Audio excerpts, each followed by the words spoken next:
Hey guys, Drifter here. Welcome to Black Ops 2 In Depth. In today's episode, we're talking about the Cold-Blooded perk and the Scavenger perk. These are the two alternatives to the very popular Toughness perk, which I don't like being without. The gameplay that you're seeing right now is me using the Scorpion with laser sight, fast mags, and we are not using Toughness. I am running Cold-Blooded and Scavenger instead, using both of these.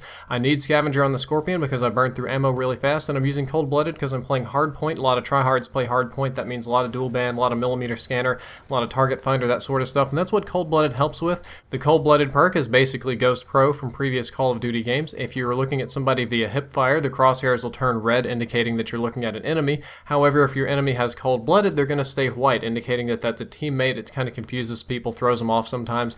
If you're aiming down sights, the red name that usually pops up when you see enemies, kind of like Oh Lord Oh, he doesn't have it. On the right is J-Hub, he does have it. The red name is not popping up. That occasionally causes people to not shoot at you, and it doesn't draw attention your way. It's a little added benefit, and it really screws up novice players. When running this perk, you also don't glow under the dual band scope. As you can see, Lord O lights up like an orange pumpkin. J-Hub, just dark. You wouldn't notice him if he's sitting against the background of some kind, completely invisible. You get no red diamond in the target finder sight. Thank goodness. That's probably the best thing about this perk, because nobody really likes the target finder. I'm going to do an in-depth on it eventually. A lot of people find it to be very annoying. When you're running the Cold-Blooded perk, you get no red diamond around you, no matter what. There's nothing you can do to cause the red diamond. You are also immune to the millimeter scanner. As you can see here, we have two people, one on the left without Cold-Blooded, one on the right with Cold-Blooded. I can see the one on the left through the wall, not the one on the right. As well, when I'm looking through the other side of the wall, it's the other way around, but it allows you to be immune from millimeter scanner. This is very useful in search and destroy and against tryhards. A few other neat things near the end. Sensor grenades won't detect you. These aren't very common. I don't think a lot of you fret about sensor grenades, but as you can see, the person with Cold-Blooded does not show up on the radar when a sensor grenade is thrown. You're also immune to the red hexagon and player-controlled score streaks. The examples I'm using here are the sentry gun, the dragonfire. The dragonfire was probably the most useful one because people shoot you from really far away and they can't see you very well without the red hexagon. Most players just aim at the hexagon. The same thing will go with the VTOL and the lodestar. Also, at the very end, we have the AGR. It works for ground streaks too. No red hexagon, makes you a little bit harder to spot against the background. I'd say that the Cold-Blooded perk is best used in league play or against mega tryhards. The kind of weapons that tryhards like, millimeter scanner so they can see through walls. Noobs don't like that scope. That's an annoying scope. It's a little bit hard to use. You got a funny feel for it. You have to use it a certain way. Tryhards love it. It gives them x-ray vision. Same thing with dual band. A lot of people don't love it, but you see pros using it. Target finder is really more of a noob thing, but people use target finder when they want to go really, really hard. You most often run into this in league play, in hardpoint, sometimes in headquarters, something like that. If you know you're going against tryhards that are using funny sights and funny scopes, Cold-Blooded is going to be very, very useful, and that's where I see most people using it. I mostly run into Cold-Blooded when I'm playing league play.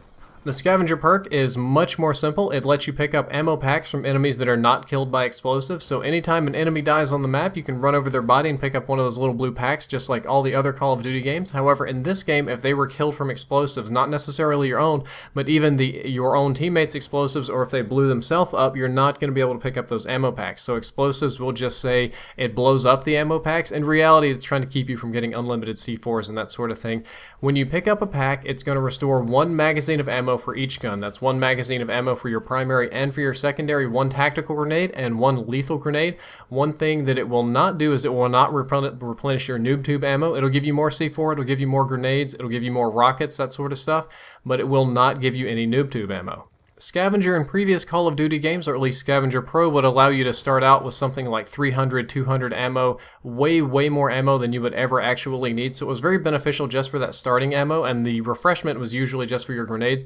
This game, you're not so lucky. Scavenger doesn't start you off rocking that much ammo, so I'm going to say it's not as useful as it was before. Scavenger is probably best used in ground war, where if you want to live, you're going to have to kill a ton of people, where you're really just going to burn through your ammo spraying at people. I usually see people running Scavenger in ground war or on specialty classes. Scavenger can be very interesting on some classes with launchers, on some C4 classes, on classes that have tactical grenades or sensor grenades, or if you're doing something really special, tomahawking as well, or combat axing, that's where you're going to look for Scavenger. Scavenger is something that you want to put on when you're doing something very, very special. Maybe a crossbow, because you burn through crossbow ammo pretty quickly, that kind of stuff. Scavenger is not a normal perk. And speaking of normal perks, I honestly believe, this is my opinion, I try not to put it in depth that much, that toughness is more useful than both of these perks combined. When I play without toughness, I struggle a lot. 99% of players in this game are using toughness all the time, and if you're not using toughness, you're really missing out. I'd recommend that you go and watch the in-depth on toughness. Toughness grants you an extreme flinch reduction, which I find to be more useful than staying off of the dual band and the target finder and the millimeter sight.